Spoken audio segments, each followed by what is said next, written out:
Deus criou o Estado? Deus escolheu pessoas para nos governar? Existe algum governante que recebeu o poder de governar diretamente das mãos de Deus?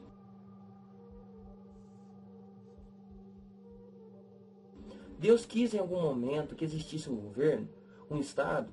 Se Deus realmente quis um governo, um Estado, ou escolheu algum governante, como ele fez isso? Como ficaram sabendo que ele fez isso? Como ficaram sabendo qual governante escolhido? Eu fico imaginando Deus escolhendo uma pessoa, falando assim para ela: vai lá, cria um sistema lá para você governar elas, para você mandar nelas, fazer e desfazer o que você quiser, tomar as coisas delas, e o livre-arbítrio delas que se exploda. Interfere, toma e faz o que você quiser. Acredite se quiser, mas no passado era comum as pessoas falarem que Deus criou o Estado, que o Estado foi criado por Deus. Assim como também era comum falar que Deus quis que os homens criassem o Estado. No passado, em muitos lugares do mundo, Deus era a explicação para o surgimento do Estado e para o poder dos governantes. Primeiro veio uma teoria do direito divino sobrenatural, uma teoria que considerava o rei como um representante de Deus na ordem temporal e também como governador civil. Essa situação em que se confunde a vontade de Deus com a própria existência do Estado, como se Deus tivesse alguma ligação com o governo corrupto dos homens, é chamada de Estado teocrático. Na Índia, na Pérsia, os reis, os governantes eram delegados de Deus, sendo a manifestação da própria vontade de Deus. No Egito, os faraós eram considerados descendentes de divindades de deuses que reinaram no Vale do Nilo. O imperador chinês era considerado possuidor de um mandado do céu. Já o imperador do Japão era tido como um parente próximo dos deuses. Em todos esses exemplos, o poder de governar vem diretamente de Deus para uma pessoa especial. Esses governantes que se consideravam os próprios deuses ou como parentes de Deus, né? Que autoestima, não é? O cara devia acordar e falar assim: nossa, eu mando demais, eu faço o que eu quiser. E mexe comigo também. No Tibete, por exemplo, o soberano é considerado como o próprio Deus. Para eles, uma reencarnação de Buda. Toda vez que o soberano morre, o conselho de sacerdotes sai em caçada de meninos recém-nascidos para encontrar a nova reencarnação de Buda. Eles examinam todas as crianças até encontrá-lo para prepará-lo para uma missão soberana. Tem um episódio do Jack Chan, do anime do Jack Chan, que a Jade é considerada como a reencarnação do líder deles. Eles vão atrás dela e acham que ela é porque ela consegue manejar um cajado lá mágico com o poder da mente.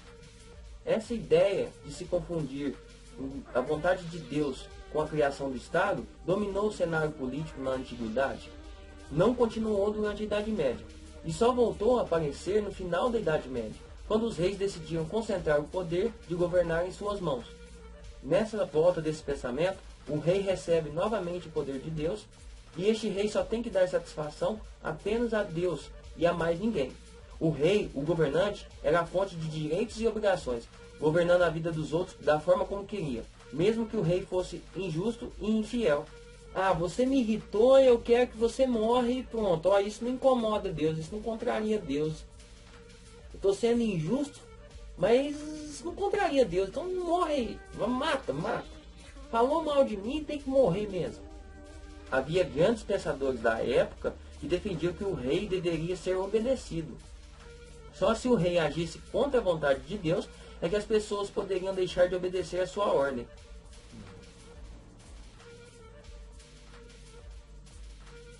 Mas como demonstrar que o rei agiu de forma contrária a um Deus? Como provar isso? Como era possível mostrar isso para as pessoas?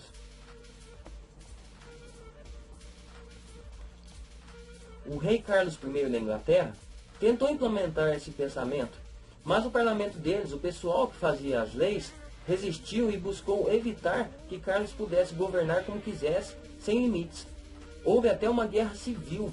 Carlos perdeu essa briga, foi acusado e condenado à morte. Outra visão veio durante a Idade Média e nos tempos modernos, considerada um pouco mais aceitável, mais racional.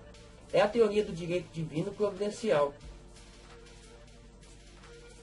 Essa teoria considera que o Estado, que o governo corrupto dos homens, seja algo de origem divina. Que o poder para a formação do Estado viria de Deus. sendo que os homens seriam os responsáveis apenas pela forma e pelo modo como o Estado vai acontecer, como ele vai se constituir, se modelar. Neste estado divino, os homens criam as leis e organizam os governos. Há uma separação entre o mundo de Deus e o mundo dos homens, mas de toda forma, o mundo dos homens é uma criação divina, e as leis dos homens devem obedecer às leis de Deus, seja lá onde elas estiverem escritas. Haveria um direito natural divino, superior às leis que os governantes dos homens criam. Mas quais seriam esses direitos naturais? Onde poderíamos encontrá-los?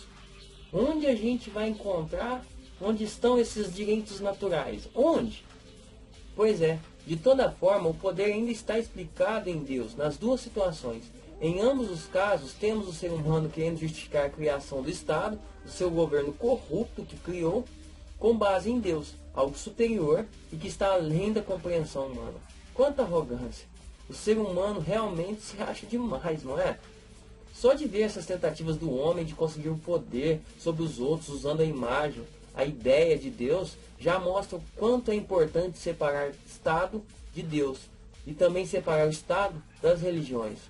O chamado Estado laico, que não se relaciona de forma tão íntima com a religião, a ponto de adotar um Deus para explicar o poder de seus governantes, ou usar o poder de Deus e de religiões para justificar a intervenção na vida dos outros por meio de leis e atos do Estado.